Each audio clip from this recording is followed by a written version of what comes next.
Salut à tous, aujourd'hui je vais te montrer comment optimiser ton flux Google Shopping et pourquoi c'est très important dans le cadre de tes campagnes Google Ads. Alors déjà, pourquoi optimiser son flux? Eh bien pour 3 raisons. La première raison, c'est d'apparaître aux meilleures positions dans les résultats de Google et ainsi saisir toutes les opportunités. La deuxième raison, c'est d'avoir un meilleur taux de clic qui te permettra de générer plus de ventes avec tes campagnes. Et enfin, la troisième raison, c'est de limiter les erreurs qui pourraient t'empêcher de diffuser tes produits et donc pouvoir ainsi scaler avec tes campagnes. Alors cette vidéo va être divisée en plusieurs étapes.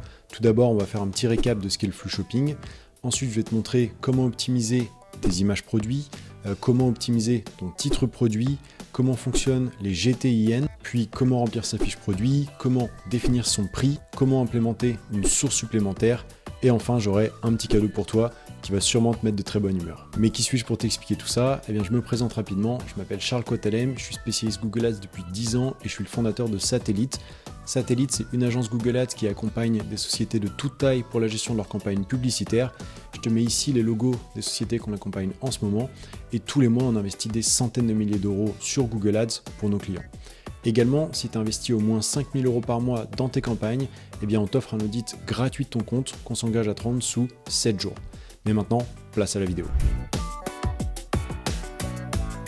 Alors démarrons avec un petit récap. Le flux shopping, c'est le lien entre ton site internet et Google Merchant Center et donc indirectement avec Google Ads.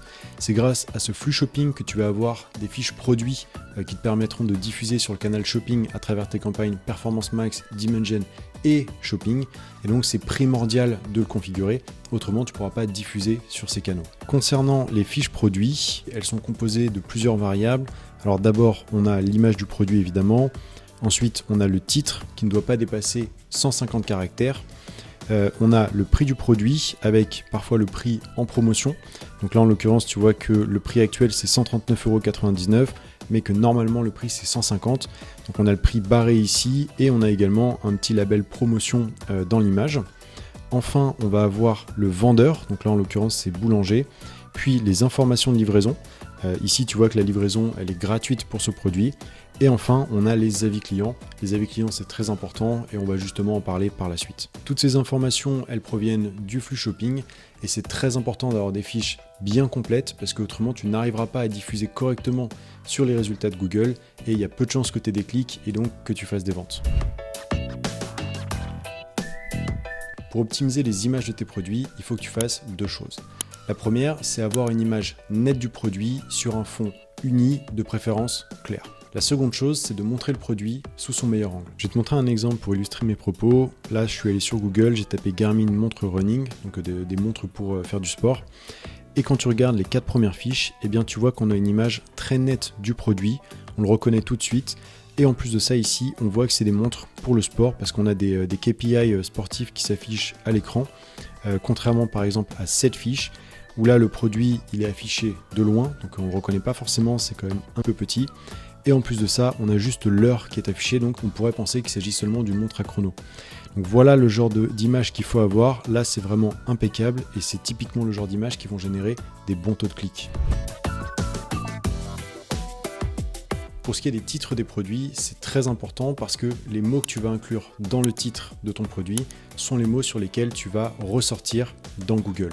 Donc tu as vraiment intérêt à inclure tous les mots importants et toutes les spécificités de ton produit de façon à couvrir le champ le plus large et ressortir sur un maximum de recherches. On va rester un peu en surface ici parce que j'ai justement une vidéo dédiée à ce sujet dans laquelle je te montre les best practices et quelle structure adopter pour organiser tes titres. Mais grosso modo, ce que tu dois faire pour avoir des titres optimisés, c'est déjà aller voir ce que tapent les gens sur Google pour inclure ces mots dans ton titre de produit.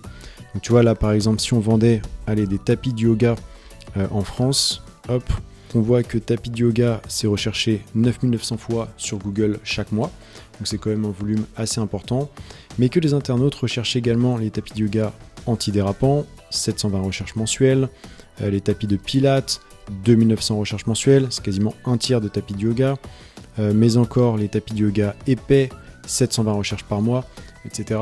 Et en fait, si tu mets juste dans ton titre de produit tapis de yoga, eh bien tu vas te limiter à 9900 recherches par mois, alors que le marché est beaucoup plus grand.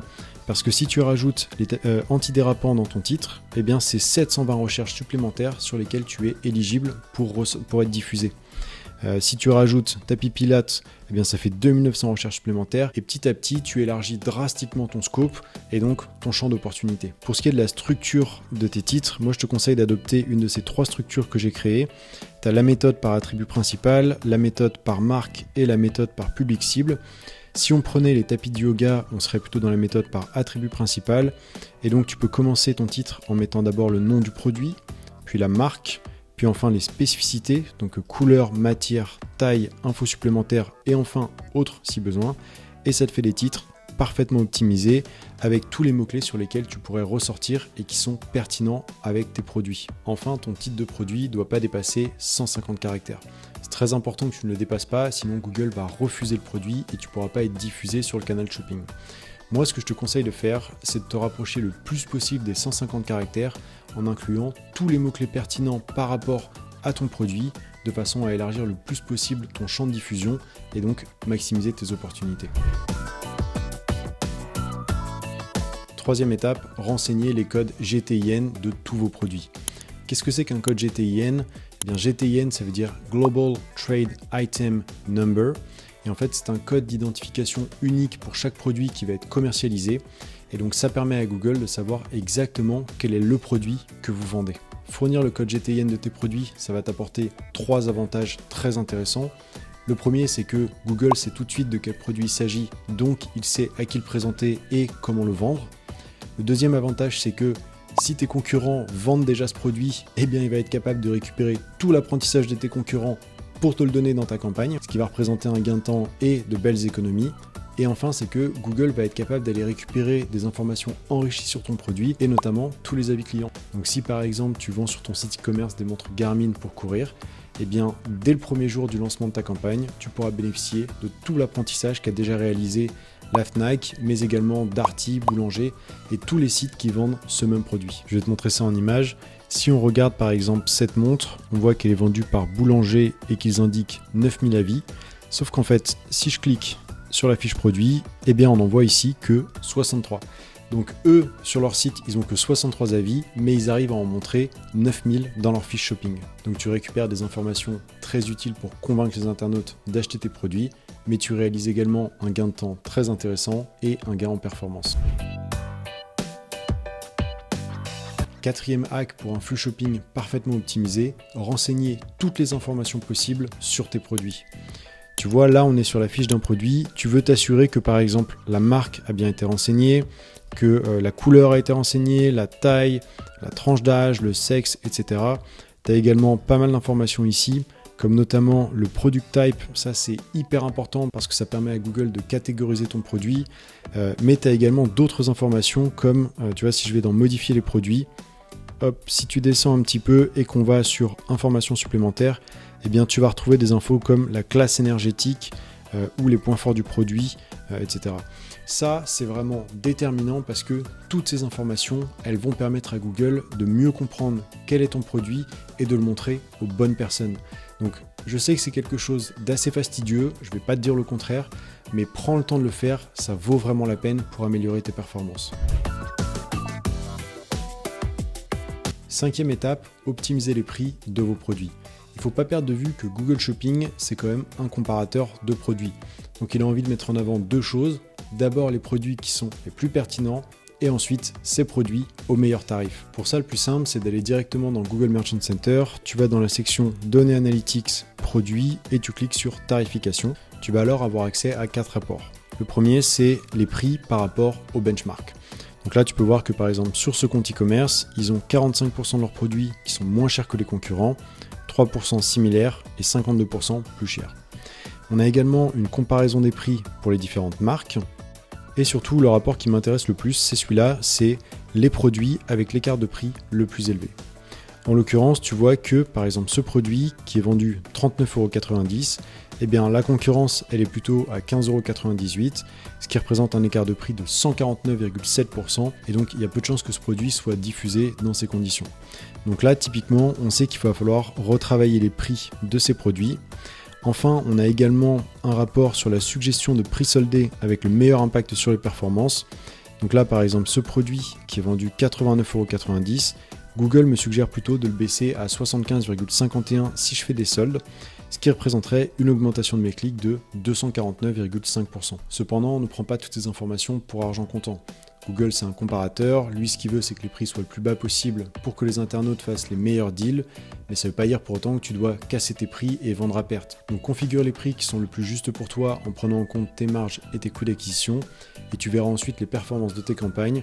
Tu peux également faire des tests pour voir si, en baissant un peu tes prix, eh bien, tu ne vends pas beaucoup plus facilement à des coûts d'acquisition plus bas. Mais le plus important, c'est que tu gardes une vision business du projet et une vision long terme, tout en prenant en considération que le tarif sera déterminant dans les affichages sur Google Shopping.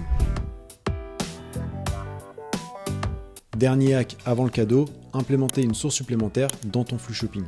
Alors, à quoi ça sert? Eh bien, ça te permet d'avoir un titre produit dans tes fiches shopping qui est parfaitement optimisé pour tes campagnes Google Ads, sans impacter le titre que tu as sur ton site, qui va être optimisé, lui, pour le SEO. Tu vois, là, on a un titre qui ne tient que en 6 mots, montre sport Garmin Forerunner 55 noir. Alors que ici, on a un titre qui va a priori contenir jusqu'à 150 caractères. Et donc ça te permet de combiner les deux sans impacter ni l'un ni l'autre. Alors ça, c'est une optimisation que très peu de gens connaissent. Pour faire simple, ça fonctionne avec un fichier Google Sheet qui va venir réécrire les informations des fiches produits dans Google Merchant Center. Tu vois là, par exemple, j'en ai un sous la main. Tout se base sur l'identifiant du produit. Et après, tout ce que tu inclus dans ces colonnes va en fait être réécrit dans ta fiche produit. Par contre, fais très attention parce que ce fichier va avoir le dernier mot sur toutes les informations dans les fiches produits shopping. Donc ne mets que les informations importantes et tout ce qui n'est pas à jour, supprime-le, autrement ça apparaîtra encore dans tes fiches produits. Implémenter une source supplémentaire, c'est relativement simple. Si tu veux, j'ai justement une vidéo à ce sujet qui te montre comment faire. Je te mets le lien dans la description. La vidéo dure que 3-4 minutes, tu verras, c'est hyper facile. Et maintenant, le meilleur pour la fin, le cadeau. Le cadeau, c'est cet outil qu'on a créé en interne chez Satellite. Il te permet d'auditer tes campagnes Performance Max, Dimension et Shopping en 2 minutes en analysant toutes les performances sur le canal Shopping. Je précise, il est totalement gratuit et tout ce que tu rentres dedans sera 100% confidentiel. Personne de chez nous n'y a accès. Pour l'utiliser, il te suffit juste de connecter ton compte Google Ads. Ensuite, tu renseignes le ROAS que tu cibles avec tes campagnes et un investissement minimum par produit qui servira de base pour définir si les statistiques sont fiables. Et à partir de là, l'outil va répartir tes produits en 6 différentes catégories. Tu as les produits héros qui sont les produits sur lesquels tu réalises vraiment des profits. Produits perdants, c'est ceux sur lesquels tu perds de l'argent. Les montants, c'est ceux qui ont un potentiel intéressant.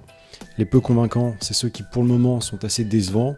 Et enfin, tu as les zéro conv, ceux sur lesquels tu n'as réalisé aucune vente malgré ton investissement. Et enfin, les produits invisibles, donc ceux sur lesquels tu n'as pas dépensé un centime.